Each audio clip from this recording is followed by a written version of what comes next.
Y el análisis va a ser un poco más basado en números y en decisiones que se han tomado estos últimos días. Ella se desempeña en la Asociación Civil por la Igualdad y la Justicia, que junto al equipo latinoamericano de Justicia y Género vienen analizando esto que se ha venido a dar hace poquito tiempo, ¿no? El despido de casi la totalidad del personal de la Subsecretaría de Protección contra la Violencia de Género, ¿no? Ex Ministerio de Mujer, de las Mujeres. Así es que bueno, saludamos a Malena, les damos las muy buenas tardes a Alicia Rivas y Miguel Riquelme aquí de este lado del micrófono. ¿Cómo estás? Hola Alicia, hola Miguel, muchas gracias nuevamente por el llamado. Bueno, mirábamos un poco los números del trabajo que ustedes publican y son tremendos, ¿no? Porque bueno, todo esto parte de esa especie de eslogan que se acuñó y que se ha repetido hasta el cansancio, es no hay plata. Ahora, es un argumento muy débil a la hora de explicar lo que ha pasado en el Ministerio de las Mujeres, Géneros y Diversidad. Sí, tal cual. Nosotros lo que nos propusimos hacer en este análisis en particular, con el motivo de lo que sería como la consolidación de la disolución de lo que era el Ministerio de las Mujeres, Géneros y Diversidad, que no solo habla de la eliminación de un organismo rector, o sea, que organice, que coordine, que planifique acciones contra una problemática tan importante como la violencia de género, sino que también da cuenta de una cuestión presupuestaria, ¿no? Y eso es lo que nos propusimos aportar, el aporte que tratamos de hacer con este pequeño informe. Y lo que fuimos a ver fue concretamente cuánto representaba el presupuesto del Ministerio de las Mujeres, Géneros y Diversidad, que la verdad es que cuando vas a mirar los datos es poco dinero, o sea, no es un gran ahorro el que tiene el Estado con este recorte. En 2023 fue apenas el 0,21%, o sea, ni siquiera llegó a un punto porcentual de todo el presupuesto nacional, ni siquiera del PBI, del presupuesto nacional, ni un punto porcentual. Y por otro lado, si se mira en comparación con otros organismos, con otros ministerios, fue el cuarto más bajo entre los 17 que había. O sea, estamos hablando de poca plata en términos de todo el presupuesto nacional, pero que para las personas que recibían esa ayuda era una ayuda muy importante. Claro. Y ese es el otro punto, ¿no? ¿A qué se destinaba principalmente este presupuesto?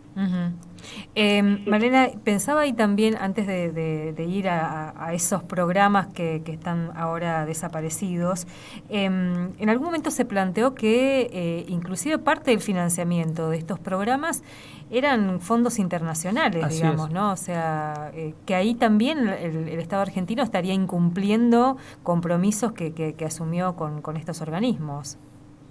Sí, ahí la verdad que el incumplimiento de compromisos son muchos. Hay compromisos nacionales, hay compromisos internacionales, y en este sentido se ha presentado en las últimas semanas una demanda judicial que lideró el equipo latinoamericano de Justicia y Género, en el cual instan al Estado argentino a responder cómo van a hacer para cumplir con esas obligaciones.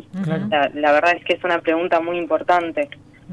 Claro, porque ese dinero de no usarse o usarse en otra dirección no solo implica multa, sino malversación de fondos. O sea, técnicamente es un delito hasta penal, si se quiere. Sí, es para hacer un doble clic y sobre todo, más allá de las obligaciones y qué es lo que dice la letra de la ley y una cantidad de cuestiones, también es una pregunta básica sobre cómo queremos usar los recursos públicos, cómo queremos usar los recursos que son de todos, y lo que sostenemos acá es que el Estado tiene que sostener en este tipo de situaciones y que tiene mucho sentido que lo haga desde un sentido común, que estamos hablando de personas en situación de violencia extrema, porque ¿a qué vamos nosotros o qué encontramos cuando vamos a mirar ese presupuesto? Bueno, que el 85% del presupuesto del Ministerio de las Mujeres, Géneros y Diversidad, ¿a qué se destinó? A transferencias directas, sin ningún tipo de intermediario, a personas que estaban en situación de riesgo de manera acreditada. Eso se evaluaba, y las personas que estaban en esa situación y que no podían salir de una situación de violencia de género por incapacidad económica, que te retiene muchas veces en la misma vivienda conviviendo con un agresor y te pone en una situación de mucho riesgo, bueno, este programa en particular, el Acompañar, transfería por 6 meses un monto de dinero, un salario mínimo vital y móvil, a estas personas, en su mayoría mujeres, en situación de violencia de género. Entonces, digo, también es para pensarlo como sociedad, y estamos interesados en que cualquier mujer que esté en esa situación, que puede ser nuestra hermana, nuestra mamá, nuestra hija, pueda salir de esa situación. Yo creo que la respuesta es sí, que Argentina construyó una decisión respecto a eso con el Ni Una Menos, y que esto es un retroceso muy grande en respecto a esa construcción. Ni hablar, ¿no?, del retroceso institucional, que representa el desmantelamiento de la Secretaría de Género. Claro, ustedes le ponen número incluso, ¿no? Cuando dan ese dato, el programa atendía a 352.000 personas en esa situación. Sí, eso fue entre 2020 y noviembre de 2023. Fueron muchas las personas y los análisis que se hicieron respecto a la efectividad de esta política ponderan muy bien sus resultados, ¿no? Sabemos también que existen programas que están mejor o peor planificados y mejor o peor ejecutados, pero en general los análisis que se han hecho, ni siquiera del mismo Estado, sino de otras organizaciones de sociedad civil, ponderan positivamente el resultado y la ejecución de estos programas. Y ahí el otro programa que se está conversando mucho y que resulta problemática su disolución, más que su disolución, su enorme achicamiento, es la línea 144, que es la que conocemos que se puede llamar ante una situación de violencia de género para contención, para prevención, que funcionaba 24 horas y ahora lo que están señalando sus trabajadores, los que quedaron, las que quedaron y quienes fueron despedidos, es que está en peligro la continuidad de la línea, que en algunos servicios quedan apenas 2 personas, lo cual haría imposible mantener el servicio tal como funcionó hasta ahora. Estamos hablando de que en 2023 recibieron más de 62.000 comunicaciones. O sea, realmente se necesita personal, y aparte personal capacitado para sostener una línea de tanta relevancia. Además es un trabajo que hablando con la gente que trabajó aquí territorialmente es muy difícil de hacerlo y de hacerlo mucho tiempo, digamos, claro. ¿no? El trabajo ¿Quién los contiene a ellos? Sí, con personas en situaciones de violencia y que además con el desarmado y la desaparición del ministerio, la desaparición de esos equipos, hay un montón de acompañamientos que también quedan a la deriva, digamos, ¿no? Sí, de hecho, en el marco del programa Acompañar, yo mencionaba la ayuda económica, pero también se trataba de una contención, claro, de un equipo que evaluaba y que acompañaba, bueno, tal como su nombre lo indica, ¿no? Y lo que... Sí. Pensaba un poco también en esa misma línea que ustedes relevan esto de que parece menor, pero esa ayuda económica también para los familiares de víctimas de femicidios, transfemicidios y travesticidios, que, insisto, les significaba, y esto creo que lo charlábamos la vez pasada, cuestiones tan básicas como poder trasladar un cuerpo, por ejemplo. Claro. Sí, absolutamente. Estamos hablando de ese tipo de retirada por parte del Estado, para familiares, para hijos que perdieron a sus mamás. No, y recién hablábamos con una investigadora de CONICET, con una historiadora, que le sumaba a todo este análisis. Quizá eso no aparece en el trabajo de ustedes, pero uno lo ve cotidianamente, que no es solamente la acción concreta de vaciar absolutamente de personal y de financiamiento un área tan importante, sino además celebrarlo. Creo que eso es lo más doloroso, lo más humillante, ¿no?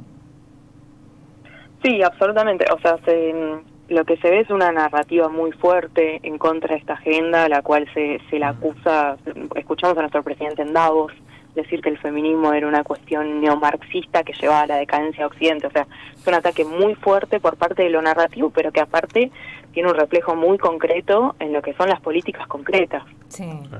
Y además militando esto en todos los escenarios. Hablabas ahora, hace muy pocas semanas, en el Congreso, en la Asamblea Anual de la OEA, o bien en el encuentro de presidentes del Mercosur. En todos lados, el gobierno argentino dando la nota con una agenda absolutamente regresiva, antiderechos, reivindicando todas las formas de violencia, es decir...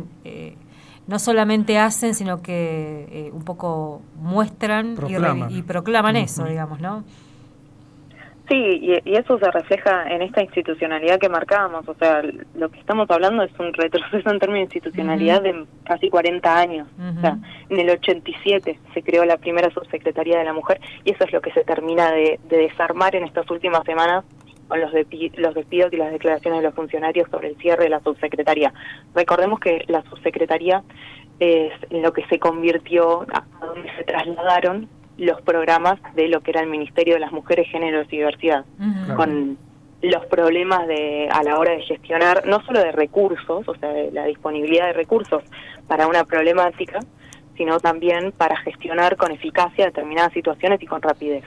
que te permite la jerarquía institucional. ¿Ustedes relevaron la cantidad de trabajadores, mayoritariamente trabajadoras, que fueron despedidas de este ministerio? Sabemos que se habla de un porcentaje de un 85%. Quedando lo mínimo, ¿no? También da cuenta eso, era un ministerio con un nivel de precarización laboral insostenible, ¿no? Lamentablemente también le fue muy fácil a este gobierno desmantelar. Sí. Pero bueno, es parte de lo que hay que seguir discutiendo también, porque ustedes hablaban del presupuesto, también se decía eso en la política pública, que necesitaba mayor presupuesto para no terminar recayendo tal vez en el esfuerzo y la voluntad de los trabajadores, digamos, ¿no? Las trabajadoras. Sí, absolutamente. Y también tener en cuenta que es una problemática que sigue más vigente que nunca. Tuvo 250 femicidios el año pasado, que la sociedad argentina se plantó y dijo ni una menos. Y esa decisión colectiva no se borra de un plumazo. Claro.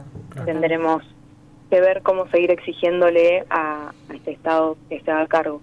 Perfecto. Malena, bueno, como siempre te agradecemos muchísimo tu amabilidad, la amabilidad de atendernos y probablemente sigamos molestándote. Por favor, gracias por el llamado. Gracias. Adiós, buenas tardes. Malena Vivanco charlaba con nosotros, forma parte de ASIG, esta asociación